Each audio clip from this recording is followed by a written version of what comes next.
Dear lectures, Mr. Forekinindara Sarandi and Mr. Mufti Fatana Mufaris and friends I'm proud of. Assalamualaikum warahmatullahi wabarakatuh. Good morning all. We are from Group 1, PBL 301, consisting of me, Muhammad Syafri Ramadan, with my friend Adi Adi Surya Wicaksono, Agus Supriyansyah, Febri Syahari Valentian, Happiness Gultom, Maria Lenenggolan, Maya Amanda, Putri Wulandari, Rahnia Cahyati, Dio Setia, Sisi Nurintan, and the last Titik Tri Yulianti. Let us present the result of our discussion about PBL 301 entitled Potential Areas Offshore Wind Turbines in Western Indonesia. Okay, let's discuss the first part that will delivery by Yela for Yela to be accepted. Thank you, Shahrul. I will explain the goals of this presentation to realize and support energy self-sufficiency in the Indonesian archipelago, with a primary focus on developing renewable energy as the strategic vision for Indonesia net zero carbon 2060.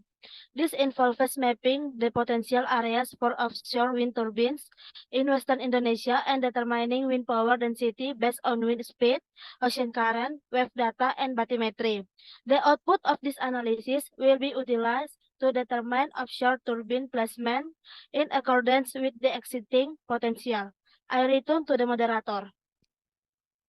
Thank you, Yela. With the next explanation will be brought by Happiness. To Happiness be accepted. Thanks to Shahrul, now I will explain the content of the PBL we implemented. The first, wind speed density.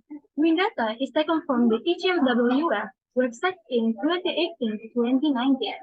The data obtained is in the form of hourly data, then processed to get the effect speed and direction or UNP. The resulting product is a wind rules as well as a map of wind speed and direction data. Second, wind height and view. For wind height and view, data is taken from the ECMWF in 2018 to 2019. The data obtained is in the form of hourly data. The resulting product is a map of wind height and view. That's all I can explain. I return to Shahrul. Thank you, Happiness. With the next explanation will be brought by Titik. To Titik be accepted. Thank you, Shahrul. I will continue the explanation from Happiness.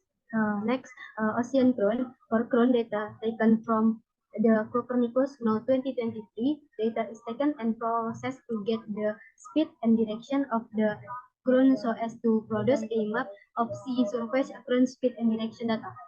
Next, wind power density. Wind power density measures and identifies the wind energy potential of a location or wind speed and direction and calculate secondary data such as power and energy.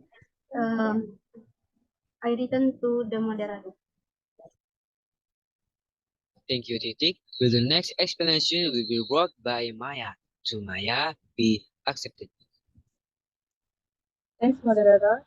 Okay, I will explain about wind speed density.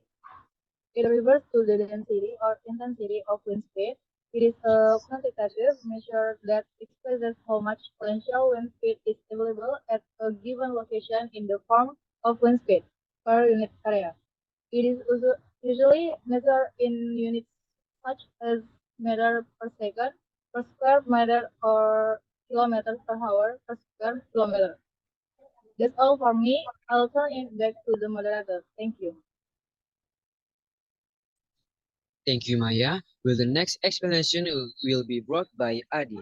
To Adi be accepted. Okay, thank you, the moderator.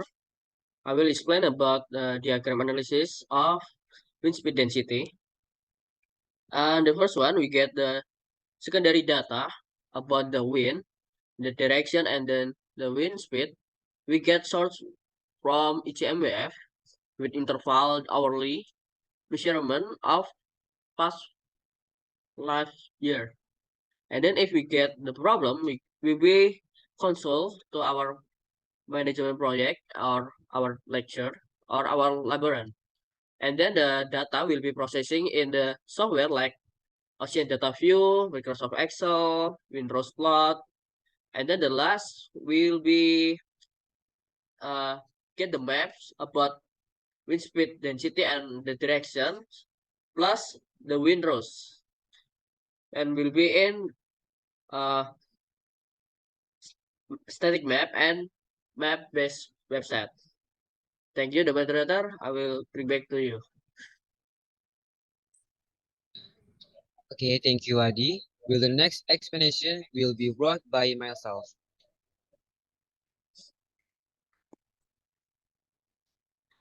Okay, wave height and period. Height wave and wave change are two parameters used to describe two characteristics of waves in the ocean. Here is a more detailed explanation about both. Wave height. Wave height is the vertical distance between the top or peak of the wave and the bottom or wave valley of the ocean wave. This is a measure of wave height and is usually measured in meters or feet, depending on the measurement system used. Important wave heights in maritime traffic, storm risk assessment, coastal engineer design, and underwater activity. Period. The wave period is the time it takes for two consecutive wave peaks or two consecutive wave valleys to pass through a point in units of the time, usually measured in seconds. The wave period is an index of time lapse between waves in the ocean and is an important parameter for understanding the characteristic of wave motion. Okay, with the next explanation will be brought by Febri. So Febri, be accepted. Okay, thank you. So I will explain about the diagram analysis of secondary wave data.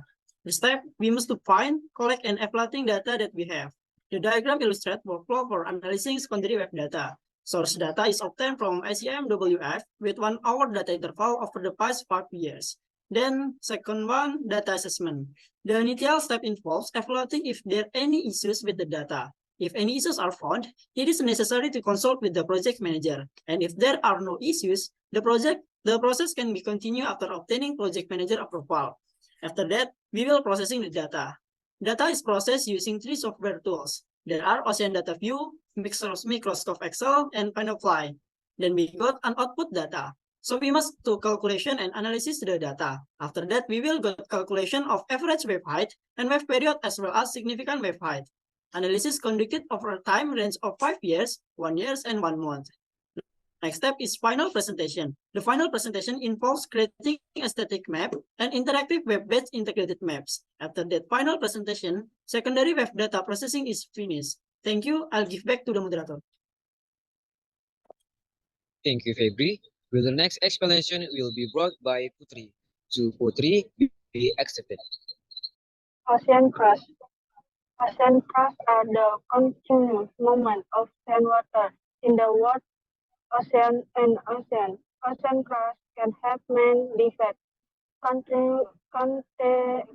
characteristics, so as peak direction and the effect and affect the climate, water, and global marine ecosystem.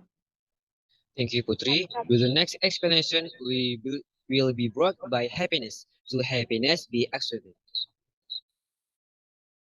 Okay, I will continue explanation from the Putri. The next is flow speed.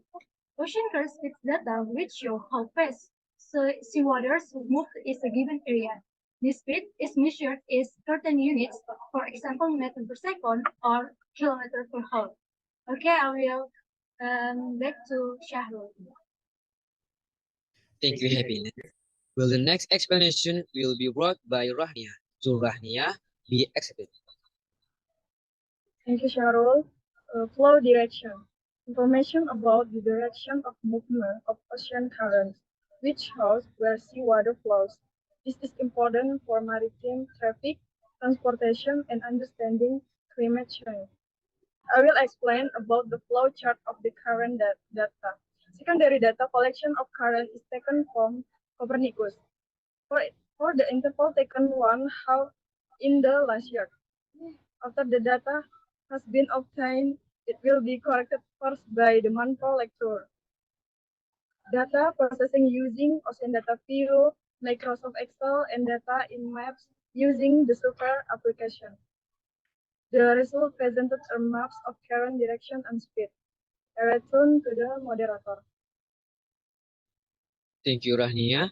Will the next explanation will be brought by Rio. To Rio, Okay, Syarul, here I will read about wind power density.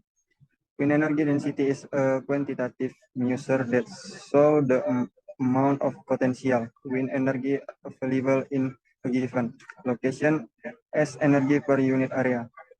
This becomes an important parameter in assessing wind potential and determining the suitability of the site for the deployment of wind power plants. That's all for me. I move to CC.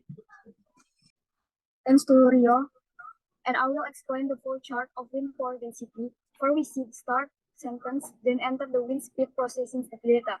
For the source using ECMWF, data interval per 1 hour in the last 5 years, then enter correct by MANPRO or lecture or laboratory staff, and then console MANPRO or lecture or laboratory staff. Enter data processing using software ArcGIS. For the presentation of the final result, the wind power density map or WM2 produced is a static map and a integrated web-based map. Then the last stage is complete. Thank you. I return it, moderator. thank you, Cici. From the discussion above, it can be concluded that parameters such as wind speed, wave height, ocean currents, and wind energy density are important information to understand the environmental condition in our location, including renewable energy potential and marine characteristic. Thank you for attention. See you in the next discussion. Wassalamualaikum warahmatullahi wabarakatuh. Good morning, all.